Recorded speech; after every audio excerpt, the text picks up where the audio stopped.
আসসালামু আলাইকুম। আজকে একটি কার্যকারী গুরুত্বপূর্ণ ভিডিও নিয়ে আমি উপস্থিত হয়েছি। চেহেল কাপ কি? এটা কি কোরআন সুন্নাহ দ্বারা প্রমাণিত? এটার মধ্যে কি কোনো কুফরি কিংবা শিরকি লাজিম আছে কিনা? এটা কি ভালো উদ্দেশ্যে আমল করা যাবে? এই চেহেল কাপ ৪১ প্রকার কাজ করা যায়। কখন কোন সময় করতে হবে সম্পূর্ণ জানিয়ে দেওয়া হবে। ভারত, বাংলাদেশ, পাকিস্তান বহুল প্রচলিত এই চেহেল কাপ অনেক বুজুর্গ ব্যক্তির ঝাড়ফুঁক কারীর উপকারী মন্ত্র। যেহেতু এর উপকারী পাওয়া যায়, সেজন্য কোনো বুজুর্গের মাধ্যমে এর আমল নেওয়া যেতে পারে এবং জরুরি বা সুন্নাহ মনে না করেও আমল করতে কোনো সমস্যা নেই। তাছাড়া চেহেল কাপ শব্দ ও অর্থ শরীয়তের সাথে সংঘর্ষিত নয়, বরং সামঞ্জস্যিক।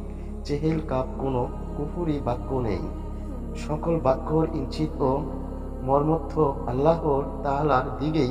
চেহেল কাপ বিভিন্ন বর্ণনা পাওয়া যায়। তন্ত্রমধ্যে এটি হলো এই: কাফা কা রাব্বুকা কামিয়াফিকা ওয়াকিফাতান কিকাফুহা কাকা মিনিন কানা মিন কালুকিন তাকিরু কাকারান কারিল কারিফি কাবদিন তাকি মুসাক শাকাতান কালুকলুকি লাকা কিন কাফা কামা বিকাফা কাফু কুরবাতাহু ইয়া কাউকাবান কানা ইয়া কাউকাবান হালাক। এই চেহেল কাপে প্রতি কাফের মধ্যে ফজিলত রয়েছে।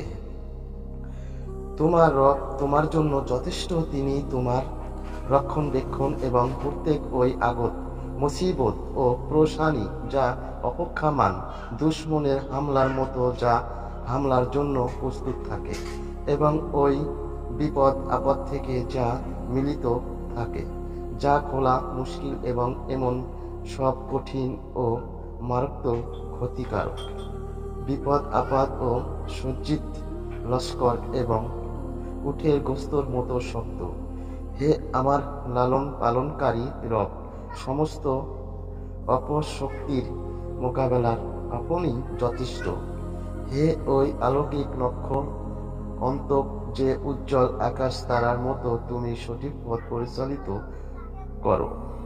আশা করি এই ধরনের ভিডিওগুলো আপনাদেরকে পেতে হলে সাথে থাকবেন। পরবর্তীতে আবার দেখা হবে। এই চেহেল কাপের ফজিলত ৪১ প্রকার, কখন কোন সময় করতে হবে সম্পূর্ণ আপনাদেরকে জানিয়ে দেওয়া হবে। আজ এই পর্যন্তই। খোদা হাফেজ।